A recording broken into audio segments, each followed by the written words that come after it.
A sudden shaking of rock in the Earth's crust. Earthquake. It is the release of energy in the Earth's crust that causes the ground to shake. Imagine the frustration of a traffic jam caused by a stalled car on a busy highway. Just as cars are lined up bumper to bumper, waiting for the blockage to clear, stress builds up in the Earth's crust as tectonic plates press against each other. When the car is finally moved, traffic surges forward, much like how the sudden release of built-up stress in the Earth's crust causes the ground to shake during an earthquake. In both scenarios, tension builds up due to an obstruction, and when released, there's a rapid movement that follows, be it cars surging forward or rocks shifting along a fault line.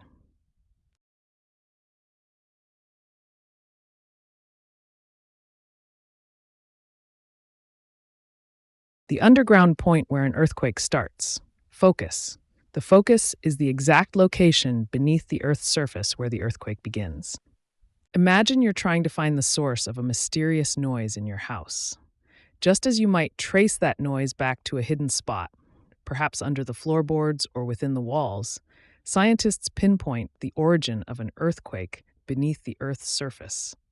This underground starting point, known as the earthquake's focus, is like the hidden source of the noise, where the initial rupture occurs, sending vibrations through the ground just as a sound would ripple through your home.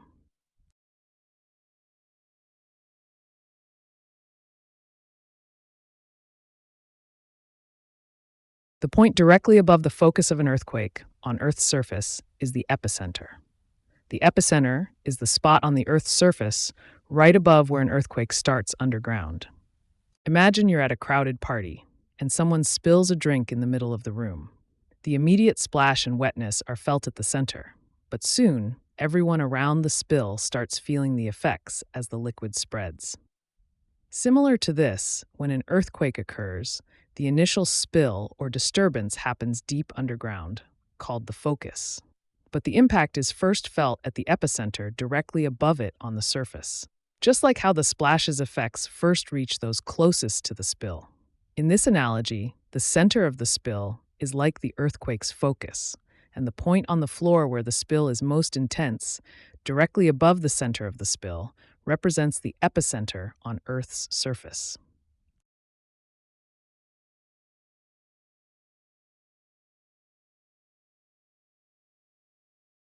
A seismic wave that vibrates rock particles in the direction that it travels. Primary wave. A primary wave, or P wave, is a type of seismic wave that compresses and expands material in the same direction it moves, quickly traveling through Earth's crust during an earthquake. Imagine you're at a packed concert, and everyone starts to move forward as the main act begins. This is similar to a primary seismic wave because, just like the crowd pushing forward, it causes the particles of rock to move in the same direction that the wave itself is traveling.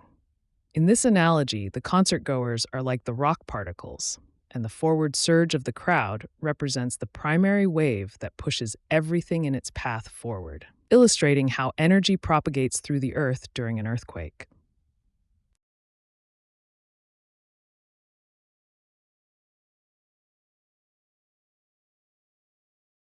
A seismic wave that moves the ground up and down. Secondary wave. A secondary wave, or S wave, is a type of seismic wave that shakes the ground perpendicular to its direction of travel, causing up and down or side-to-side motion. Imagine standing in a line at a concert where the crowd is so eager that they start to push and pull, causing you to sway up and down with their movements. This is similar to how secondary waves, or S waves, in an earthquake move the ground up and down as they travel through it. Just like how the crowd's energy causes you to move without you having direct control, S waves transfer energy through the earth, causing the ground to oscillate vertically, much like your body does in that concert line.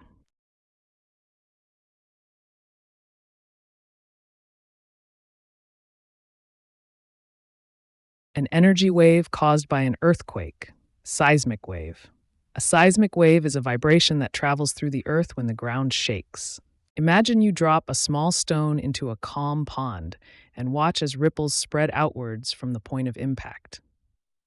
This is similar to how seismic waves behave during an earthquake, where energy is released and travels outward from the quake's origin, much like the ripples from the stone. Just as the stone causes waves in the water, the energy from the earthquake generates waves that move through the Earth's crust, with both scenarios illustrating how an initial disturbance can propagate energy through a medium.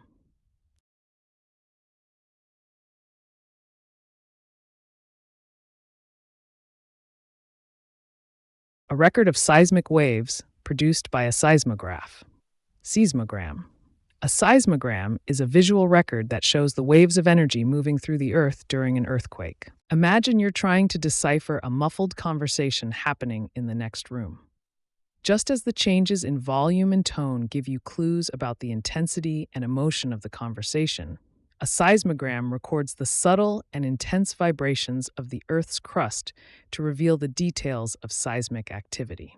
In this analogy, the walls between the rooms are like the Earth's layers that seismic waves must travel through. The muffled conversation corresponds to seismic waves, and the seismogram is like a transcript that captures those waves, helping scientists understand the conversation happening beneath the Earth's surface.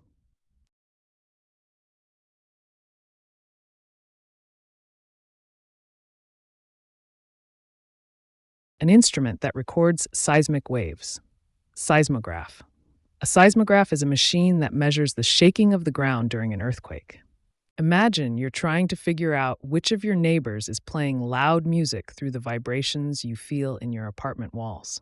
This situation is similar to how a seismograph works, because it detects and records the vibrations caused by seismic waves traveling through the Earth. Just like you sense the music vibrations to identify where the sound is coming from, a seismograph senses seismic waves to determine the location and intensity of an earthquake, with the vibrations in your walls acting like the seismic activity that the seismograph records.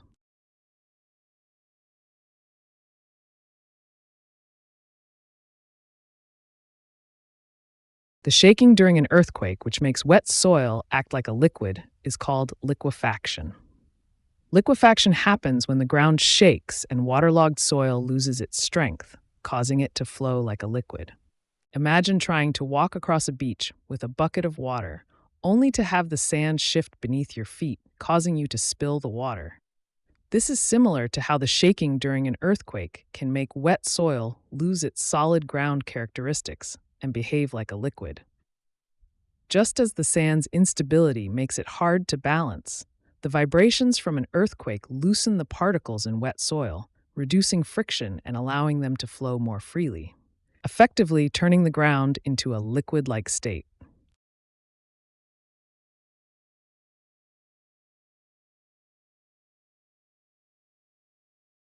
A huge wave caused by an underwater earthquake. Tsunami. A tsunami is a series of large ocean waves created by the displacement of water, often due to underwater earthquakes. Imagine you're carrying a tray full of water glasses, and you suddenly trip over a small bump in the floor.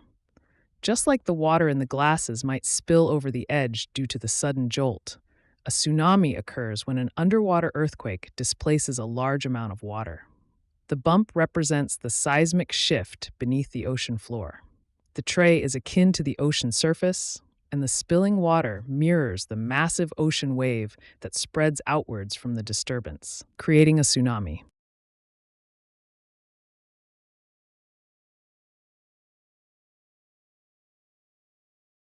A break in Earth's crust along which rocks move. Fault. A fault is a crack in Earth's surface where sections of rock can slide past each other, causing earthquakes. Imagine walking on a sidewalk when you suddenly come across a crack where the two sides have shifted slightly apart. Just like this crack disrupts the smooth path you intended to walk on, a fault is a break in Earth's crust where sections of rock have moved relative to each other. In both cases, the crack represents a division where shifts have occurred. On the sidewalk, it's the concrete slabs moving apart, while in Earth's crust, it's the movement of rocks along the fault line.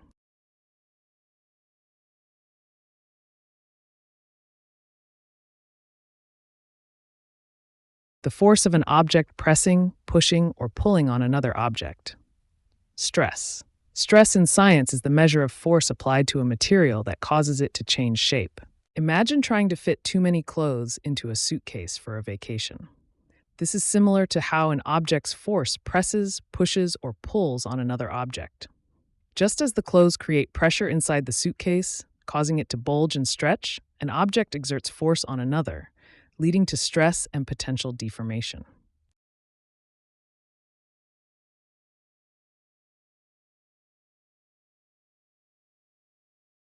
A seismic wave that moves on a surface, it causes both up and down and side to side movement. Surface wave. In simple terms, a surface wave is a type of seismic wave that travels along the Earth's surface, causing shaking and movement. Imagine trying to walk on a trampoline while someone is jumping on it from the other side. This situation is similar to a seismic surface wave, where the ground you stand on moves both up and down and side to side, much like the trampoline surface swaying due to the jumper's movements. Just as the trampoline surface undulates in multiple directions, causing you to lose balance, seismic surface waves travel along the Earth's surface, creating complex movements that result in both vertical and horizontal displacements.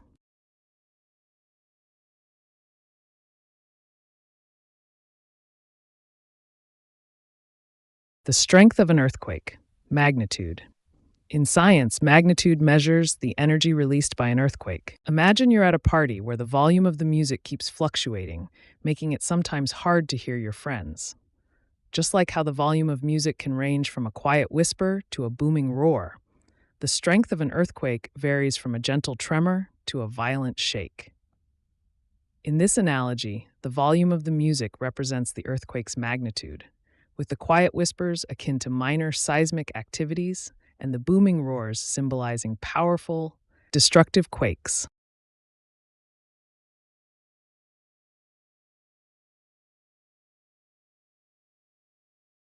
A measure of the intensity of and damage caused by an earthquake.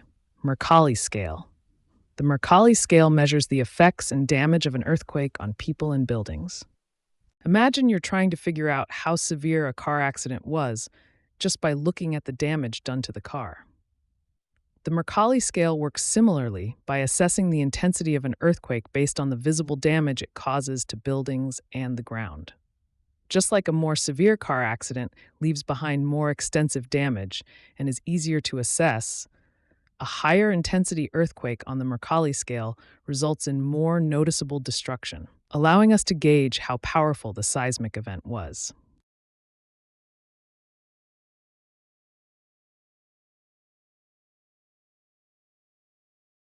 A scale of the energy released by an earthquake, moment magnitude scale. The moment magnitude scale measures the size of earthquakes by calculating the energy they release. Imagine you're at a party and someone accidentally drops a glass, causing it to shatter loudly on the floor. Just like the noise and mess from the broken glass give you an idea of the impact of the drop, the moment magnitude scale measures the energy released by an earthquake. In this analogy, the glass is the Earth's crust, the drop is the tectonic shift, and the noise and mess are the earthquake's energy.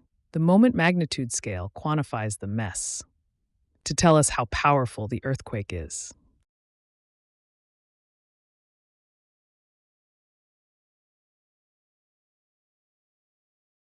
A measurement of earthquake magnitude based on seismic wave size Richter scale. The Richter scale measures the strength of earthquakes by assessing the size of their seismic waves. Imagine trying to gauge how loud a concert is just by how much your body vibrates from the bass.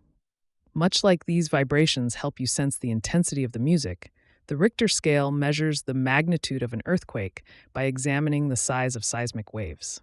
Just as stronger bass causes more noticeable vibrations, larger seismic waves indicate a more powerful earthquake, with the Richter scale quantifying this intensity to help us understand the earthquake's true power.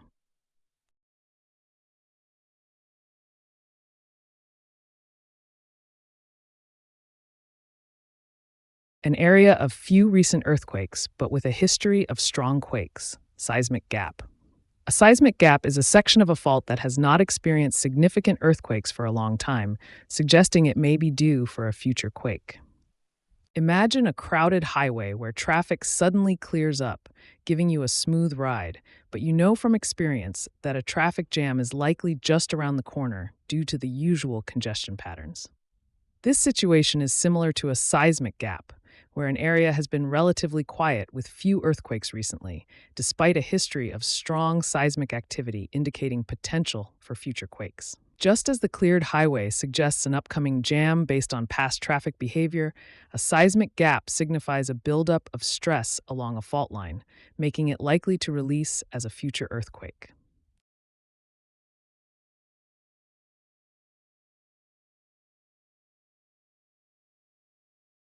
A break in rock caused by tension forces, which causes rocks to slide downward. Normal fault. A normal fault occurs when tension forces in the Earth's crust pull rocks apart, causing one block to slip downward. Imagine trying to pull apart a sandwich that's been tightly packed, only to see the top slice of bread slide off and fall to the side. This situation is similar to a normal fault, where tension forces in the Earth's crust cause a section of rock to slide downward. Just like how the tension you apply to separate the sandwich causes the top slice to shift and drop, tension in the Earth's crust pulls rocks apart, leading to one block sliding down relative to the other, illustrating the movement along a normal fault.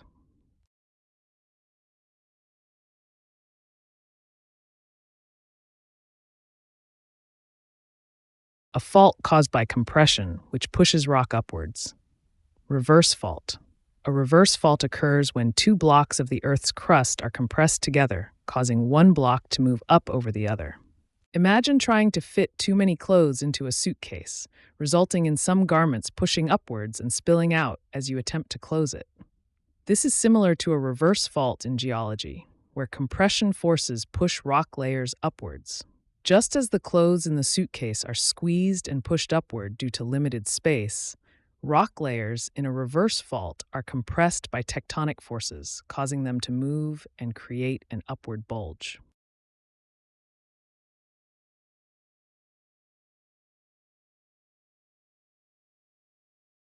A break in rock where the two blocks move sideways, with little vertical movement, is called a strike-slip fault. It is a type of fault where two blocks of the Earth's crust slide past each other horizontally. Imagine you're at a crowded concert and everyone is trying to make their way to the exits, causing people to shuffle sideways to squeeze through the crowd.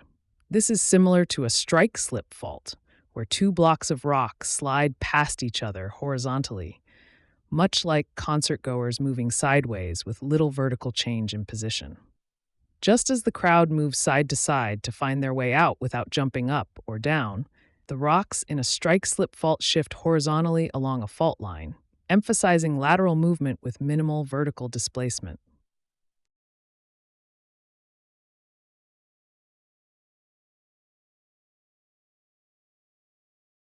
A smaller earthquake that follows a bigger one. Aftershock. An aftershock is a smaller earthquake that occurs after the main shock of a larger earthquake. Imagine you've just cleaned up a messy room, only to discover that a small mess reappears shortly after. This is much like an aftershock, where the initial big earthquake is the major cleanup effort, and the smaller mess that follows is the aftershock. Just as tackling a big mess can sometimes unsettle smaller items that you didn't notice before, a large earthquake can disturb fault lines, leading to smaller tremors or aftershocks in its wake.